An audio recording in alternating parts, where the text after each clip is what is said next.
विनंती करतो. धन्यवाद. केंद्रीय गृहमंत्री माननीय राजनाथ सिंह आपल्याला मार्गदर्शन करतील अशी मी त्यांना या ठिकाणी विनंती करतो.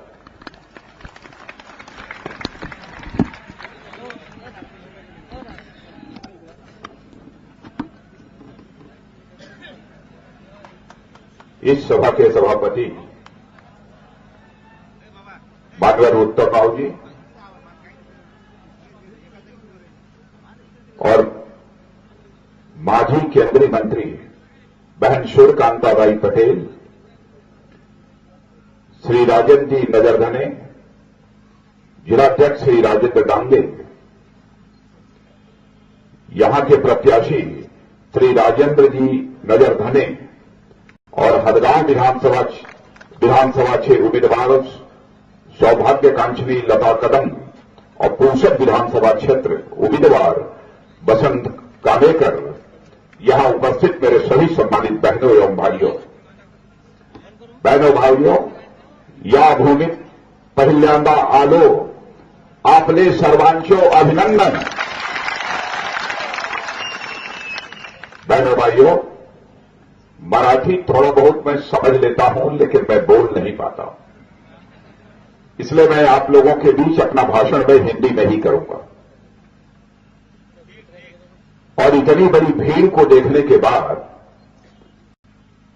और पहली मीटिंग शायद यह हो रही है इस विधानसभा क्षेत्र की, मेरा विश्वास पक्का हो गया है कि हमारे उम्मीदवारों को यहां से विजय हासिल करने से अब दुनिया की कोई ताकत रोक नहीं सकती है. मुझे पूरा विश्वास है. यह हमारी पहली सभा यहां पर हो रही है इस बार के विधानसभा चुनाव की. इस सभा के माध्यम से मैं पूरे महाराष्ट्र की जनता के प्रति आभार व्यक्त करना चाहता हूं कि लोकसभा के चुनाव में इस महाराष्ट्र में बहुत बड़ी सीटों पर विजय दिलाकर भारतीय जनता पार्टी की केंद्र में सरकार महाराष्ट्र की जनता ने बनाई है. और आज मैं आपसे अपील करने के लिए आया हूं. केंद्र में तो आप लोगों ने भाजपा की सरकार बना दी है और देश नहीं बल्कि सारी दुनिया के सर्वाधिक लोकप्रिय नेता श्री नरेंद्र भाई मोदी को भारत का आपने प्रधानमंत्री बना दिया. अब केंद्र की सरकार बनाकर आप लोगों ने हम लोगों को कुर्ता को पहना दिया, लेकिन मैं आप सबसे यह अपील करने के लिए आया हूं कि बहनों भाइयों, केवल कुर्ता पहनाने से कोई आदमी ठीक नहीं लगता है. इसलिए अब महाराष्ट्र को जिताकर हम लोगों को पायजामा भी पहना दीजिए. यह अपील करने के लिए आप सबसे बीच आया.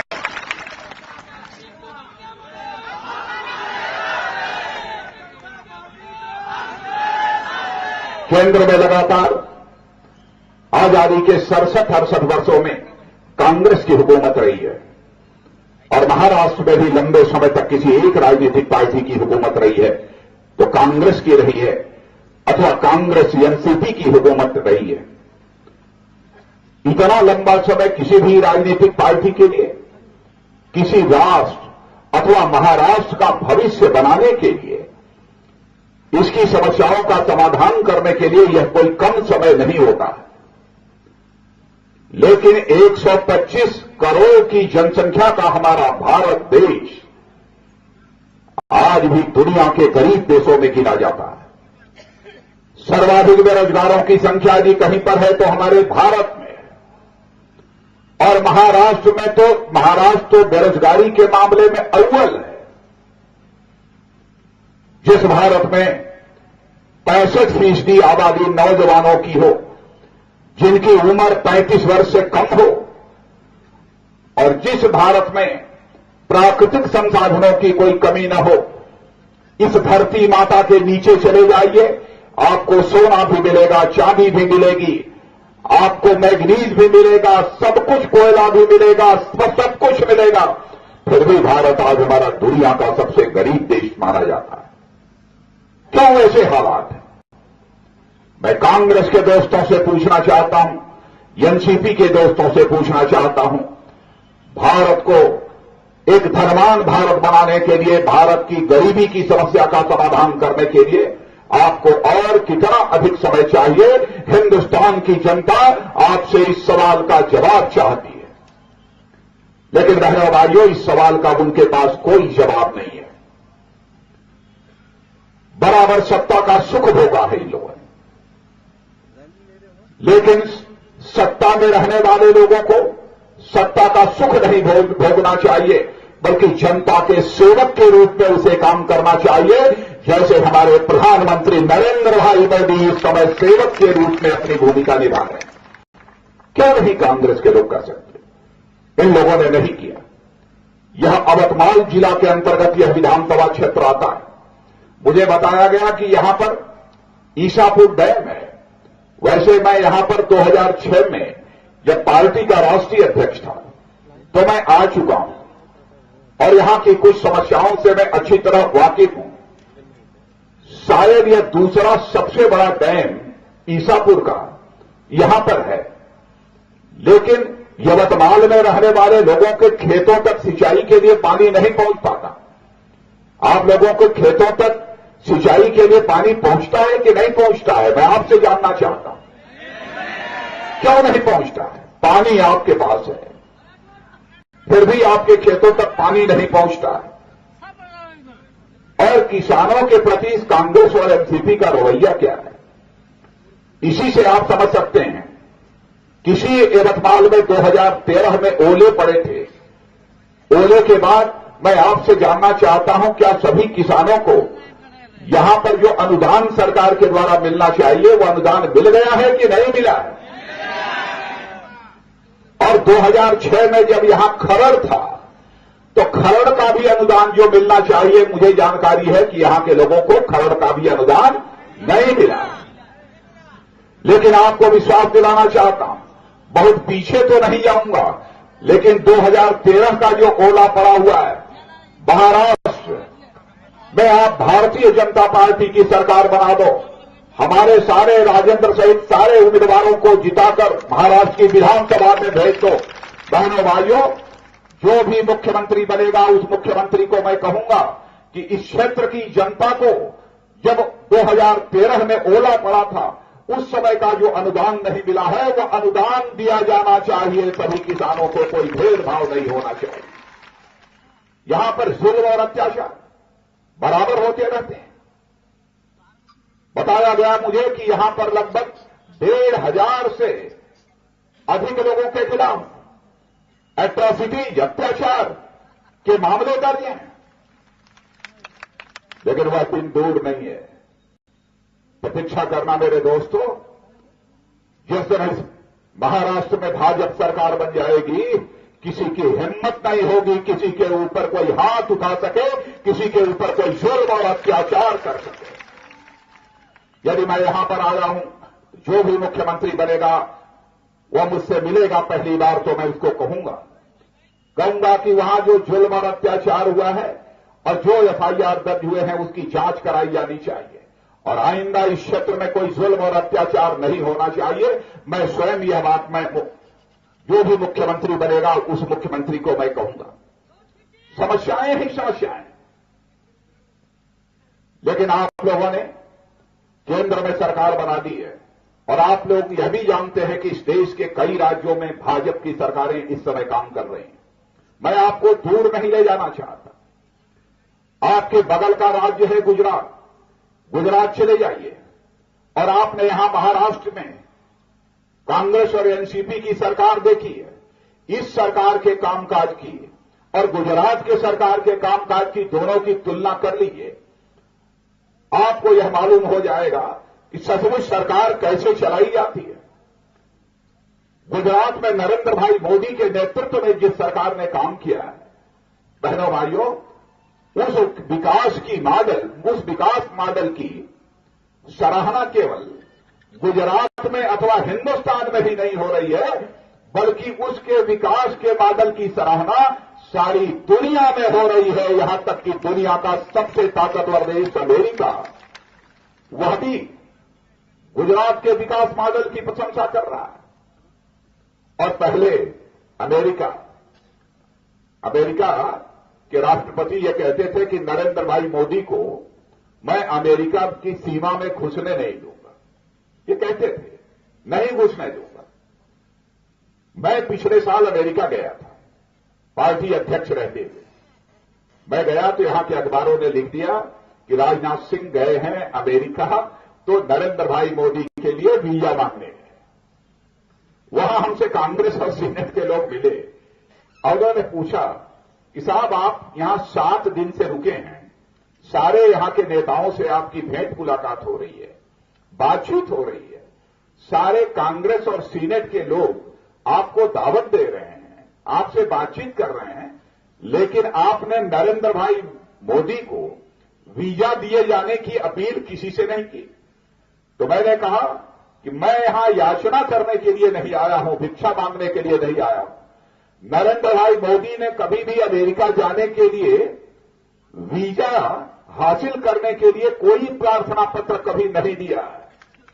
और मैंने वहां कहा हमारे जितने भारत के लोग रहने वाले थे और कुछ अमेरिका के भी जो नागरिक थे उन लोगों को भी मैंने कहा चिंता मत करो, कुछ ही महीनों के बाद हिंदुस्तान की जनता ऐसे हालात पैदा कर देगी कि नरेंद्र भाई मोदी को अमेरिका आने के लिए वीजा की जरूरत नहीं पड़ेगी, बल्कि अमेरिका जो दुनिया का सबसे ताकतवर देश माना जाता है, उसके राष्ट्रपति पलक पावड़े बिछाकर और रेड कार्पेट बिछाकर हमारे प्रधानमंत्री नरेंद्र भाई मोदी का स्वागत करें। और आपने देखा, टेलीविजन के पर्दे पर आपने देखा होगा किस तरीके से जब वो अमेरिका गए थे तो उनका स्वागत हुआ।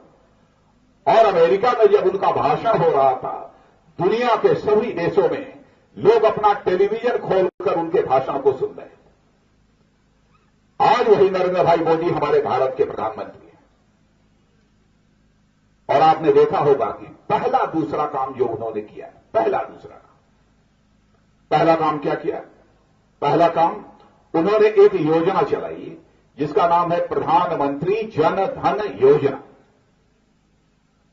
बहनों भाइयों, प्रधानमंत्री जन धन योजना में हम लोगों ने फैसला किया है कि हम 5 वर्षों के अंदर इस हिंदुस्तान में एक भी परिवार शेष नहीं बचने देंगे जिस परिवार का हिंदुस्तान की बैंकों में अकाउंट न खुल जाए, ऐसा एक भी परिवार इस हिंदुस्तान में शेष नहीं बचेगा।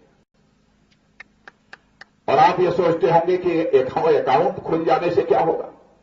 अकाउंट खुलने से सबसे बड़ा लाभ यह होने वाला है कि आपको सरकार के द्वारा चाहे फर्टिलाइजर पर, खाद पर, चाहे अन्य किसी भी प्रकार की विधवा पेंशन हो, वृद्धावस्था पेंशन हो, चाहे स्कॉलरशिप हो, वजीफा हो, जो कुछ भी मिलता है, कभी कभी बिचौलिए बीच में आ जाते हैं। आपको जो अनुदान मिलता है और वह बिचौलिए अनुदान आपका खा जाते हैं। तो कोई बिचौलिया बीच में खड़ा न होने पाए, बल्कि दिल्ली सरकार के खजाने से जो पैसा चले उस आदमी को सीधे वहां की बैंक से महाराष्ट्र में बैठा हुआ जो हमारा कोई किसान है, गरीब है, उसके बैंक अकाउंट में वह सीधे पहुंच जाए, अथवा जो विद्यार्थी और छात्र है उसके बैंक अकाउंट में सीधा पहुंच जाए। इसीलिए हम लोगों ने फैसला किया कि हिंदुस्तान के सभी नागरिकों का बैंक अकाउंट होना चाहिए। और इतना ही नहीं, बैंक अकाउंट खुल जाने के बाद सबसे बड़ा लाभ एक और हुआ है। आपको अपना जीवन बीमा, लाइफ इंश्योरेंस कराने के लिए अलग से प्रीमियम देने की जरूरत नहीं पड़ेगी, बल्कि जिस दिन अपना बैंक अकाउंट आप खोल देंगे उसी दिन आपका 1 लाख रुपए का जीवन बीमा अपने आप हो जाएगा। 1 लाख रुपए के बीमा की धनराशि के लिए आप हकदार हो जाएंगे। कितना आम आदमी के लिए, आम आदमी से जुड़ी हुई जो समस्याएं हैं उसके प्रति जो प्रधानमंत्री संवेदनशील होगा वही प्रधानमंत्री इस काम को कर सकता है। कोई दूसरा प्रधानमंत्री इस काम को नहीं कर सकता है। इसके अतिरिक्त जैसे यहां पर आप बड़ी संख्या में खड़े हैं, आपके परिवार में अथवा आपके क्षेत्र में ऐसे लोग भी होंगे जिन्हें आप कभी नौकरी करते रहे होंगे, उन्हें 50 रुपया, 150 रुपया, 200 रुपया, 400, 500, 700 रुपए की पेंशन मिलती रही होगी। ऐसे लोग हैं कि नहीं यहां पर? ऐसे परिवार में है लोग 200, 400, 500 पेंशन पाने वाले? कितने लोग हैं? हाथ उठाइए तो कुछ। नहीं, इधर कोई है आपके यहां? आप हाँ, 2-4 लोग हाथ उठा रहे हैं। अब उन्होंने फैसला किया है कि इस देश में एक भी पेंशनधारी शेष नहीं बचेगा जिसे कम से कम 1,000 रुपए की पेंशन न प्राप्त हो, ऐसा एक व्यक्ति भी शेष नहीं बचेगा। ऐसी ऐसी योजनाएं चलाने का हम लोगों ने फैसला किया है। और मैं जानता हूं महाराष्ट्र ही नहीं बल्कि सारे हिंदुस्तान में नौजवानों के लिए सबसे बड़ी समस्या यदि कोई है तो बेरोजगारी की है। अब इस बेरोजगारी की समस्या का समाधान कैसे हो? 67 वर्षों में यह कांग्रेस और एनसीपी की सरकार तो नहीं कर पाई, लेकिन हम लोगों ने तय किया है कि हम इस समस्या का समाधान करेंगे और यह सिलसिला हम लोगों ने प्रारंभ कर दिया है। एक कार्यक्रम प्रधानमंत्री जी ने चलाया है, उसका नाम है make in India. Make in India कार्यक्रम। और मेक इन इंडिया कार्यक्रम का मतलब आपको समझ में नहीं आता होगा, सभी लोग नहीं समझ सकते। आप जानते हैं कि आपके घर में यदि अमेरिका का बना हुआ कोई सामान आता है जिस पर लिखा रहता है made in India, made in America, made in US, तो आप कहते हैं कि भाई यह तो भारत में जो बना हुआ सामान है उससे यह बेहतर है, उससे अच्छा सामान है। जर्मनी जापान से आता है, उस पर made in Germany, made in Japan लिखा होता है, तब भी आप कहते हैं कि बहुत ही अच्छा अच्छी क्वालिटी का यह कोई सामान है, आप उसको खरीदना पसंद करते हैं। लेकिन भारत के बने हुए सामान को आप खरीदना पसंद नहीं करते हैं। एक यह धारणा बनी है। लेकिन इधर जो विदेश यात्राएं हमारे प्रधानमंत्री की हुई है, उन्होंने एक ऐसा माहौल बना दिया है कि भारत के रहने वाले जो पूंजीपति दुनिया के दूसरे देशों में जाकर जो पैसा लगाते थे, उद्योग लगाते थे, पूंजी निवेश करते थे, अब उन सारे पूंजीपतियों ने, उद्योगपतियों ने यह फैसला किया है कि अब अपनी पूंजी वह विदेशों में नहीं लगाएंगे बल्कि अब भारत में ही अपनी पूंजी लगाएंगे ताकि यहां पर बड़े बड़े उद्योग खड़े हो सकें और यहां रोजगार के नए नए अवसर सृजित हो सकें। ऐसा नहीं है कि केवल यहीं के उद्योगपतियों ने यह फैसला किया हो कि हम यहां पर अपना पूंजी निवेश करेंगे, बल्कि दुनिया के दूसरे देशों के रहने वाले भी उद्योगपति जो दुनिया के दूसरे देशों में उद्योग लगाने के लिए पूंजी निवेश किया करते थे, अब उनमें से भी बड़ी संख्या में लोगों ने फैसला किया है कि वह भारत में यहां पर आकर अब वह अपनी पूंजी लगाएंगे और यहां पर बड़े बड़े उद्योग यहां पर खड़े करेंगे। यह फैसला किया है। और जिस दिन यह उद्योग लगने प्रारंभ हो जाएंगे, मैं दावे के साथ कहता हूं यहां पर बेरोजगारी की समस्या का समाधान होने का सिलसिला अपने आप प्रारंभ हो जाएगा। मेरे बहनों भाइयों, यह बात मैं दावे के साथ कहता हूं। सरकार बनते ही इस समस्या के समाधान के लिए हमारे प्रधानमंत्री जी ने अपना काम पूरी तरह से प्रारंभ कर दिया। वैसे इस महाराष्ट्र में बहुत थोड़े समय के लिए यहां पर भाजपा और शिवसेना की सरकार रही है, लेकिन भाजपा और शिवसेना का गठबंधन चल नहीं पाया।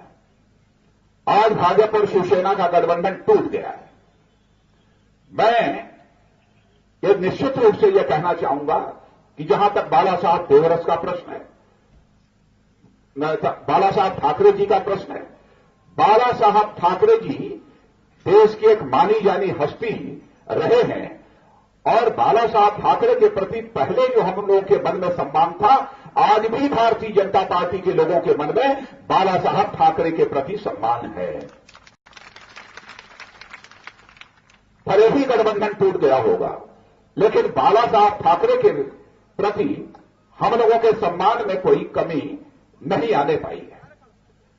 और मैं आपको यकीन दिलाना चाहता हूं बहनों भाइयों, आप जैसा महाराष्ट्र बनाना चाहते हैं, नाम इसका महाराष्ट्र, तो हम इस महाराष्ट्र का विकास ऐसा करेंगे कि इसके नाम के अनुरूप ही महाराष्ट्र का विकास हो जाए और इस विकास के मामले में महाराष्ट्र सारे हिंदुस्तान में अव्वल दर्जे का, नंबर 1 दर्जे का के राज्य के रूप में यह जाना जाए। यह भारतीय जनता पार्टी अपनी तरफ से भरपूर कोशिश करेगी। क्या किया इन लोगों ने? कांग्रेस एनसीपी की सरकार ने घोटाले, भ्रष्टाचार, यही सब सारे किए।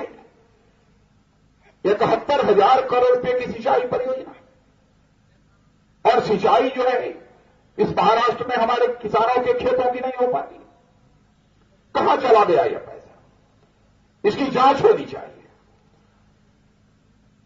और केवल नाम के लिए एक जांच कराकर 30, 35, 40 दिन में क्लीन चिट दे दी गई मंत्री को। बहनों भाइयों, हमारी सरकार आएगी, 71,000 करोड़ रुपया जो आपकी गाढ़ी कमाई का पैसा है, जो कांग्रेस और एनसीपी ने लूटा है, उसे हमारी सरकार जांच कराएगी, पता लगाएगी कि वह पैसा कहां गया है। निकालेंगे हम उसको। हम अपराधियों को इस तरीके से नहीं बख्शेंगे। और वैसे ही आदर्श सोसाइटी का घोटाला, बताइए, शहीद परिवारों के लिए जो फ्लैट बनाए जा रहे थे, उस आदर्श सोसाइटी घोटाला इतना बड़ा घोटाला हो गया। मामले सारे रफा दफा हो रहे हैं। हुकूमत ऐसी होनी चाहिए जिसमें भ्रष्टाचार करने का कोई साहस न जुटा पाए। और आज एक धमक हमारे प्रधानमंत्री नरेंद्र भाई मोदी की बनी है।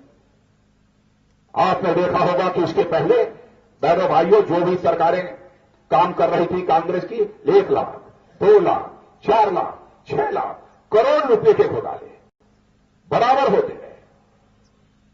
उस समय के मंत्रियों को भी जेल की हवा खानी पड़ी। लेकिन इस बार हम लोगों की जो सरकार बनी है, किसी मंत्री के ऊपर भी उंगली भी उठ जाएगी बहनों भाइयों, तो फिर वह नरेंद्र भाई मोदी के मंत्रिमंडल में मंत्री नहीं बनकर नहीं रहेगा। यह बात भी मैं दावे के साथ कह सकता हूं।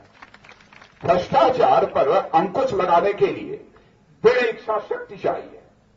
और भारतीय जनता पार्टी ने भ्रष्टाचार के साथ कभी समझौता न किया है और न इसके साथ हम समझौता करेंगे। आज जिस विदर्भ क्षेत्र में खड़े होकर मैं भाषण कर रहा हूं, मैं जानता हूं, और इसीलिए मैं यहां पर यात्रा करने के लिए विदर्भ क्षेत्र की आया भी था। यहां पर आत्महत्या, किसान आत्महत्या करने को मजबूर होता है। हजारों हजार की संख्या में आत्महत्या की घटनाएं हो रही हैं। लेकिन यहां की किसानों की समस्याओं का समाधान करने के लिए जो कदम सरकार के द्वारा उठाए जाने चाहिए, वो कदम सरकार के द्वारा नहीं उठाए जाते। क्यों किसान आत्महत्या कर रहा है? बहनों भाइयों, जब तक हिंदुस्तान का किसान यानी शेतकरी यह खुशहाल नहीं होगा, तब तक यह हिंदुस्तान किसी भी सूरत में खुशहाल नहीं हो सकता है। इस सच्चाई को हम सभी को समझना चाहिए। विदर्भ क्षेत्र की किसानों की समस्याओं के समाधान के लिए अपनी सरकार आने के बाद भरपूर हम यह कोशिश करेंगे कि यहां पर जो सिंचाई की समस्या है उसका समाधान हो सके। यहां का किसान अपनी खेतों में जो कुछ भी पैदा करता है उसकी उसे उचित कीमत मिल सके और साथ ही साथ कृषि आधारित उद्योग इस विदर्भ क्षेत्र में खड़े हो सकें, क्योंकि 80% से अधिक जनता खेती बाड़ी के कामकाज पर आश्रित है।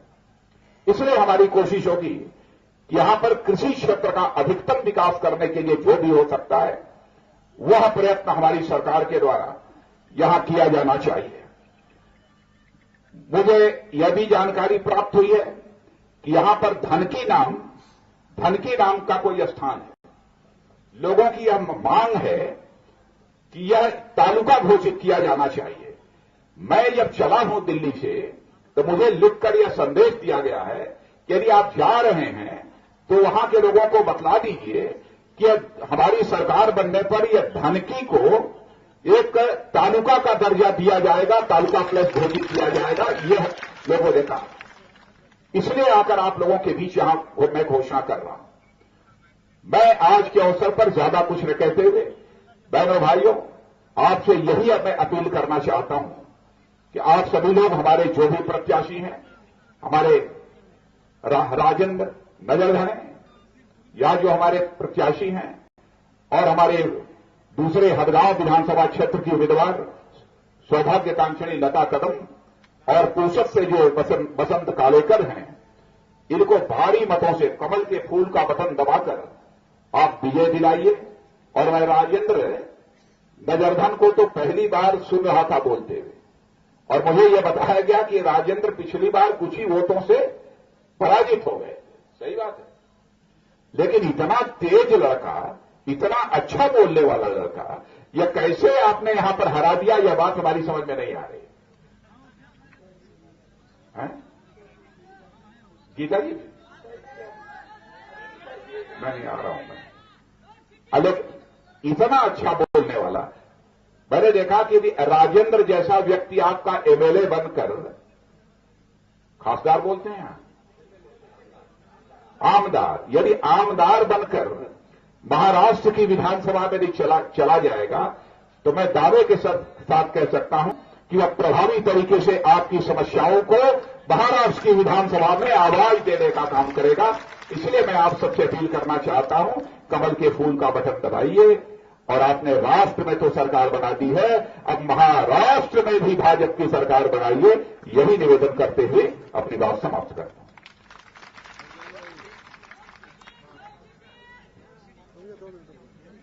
धन्यवाद। माननीय केंद्रीय गृहमंत्री राजनाथ सिंह जी यांनी भारतीय जनता पक्षाच्या कमळ या निशाणीचं बटन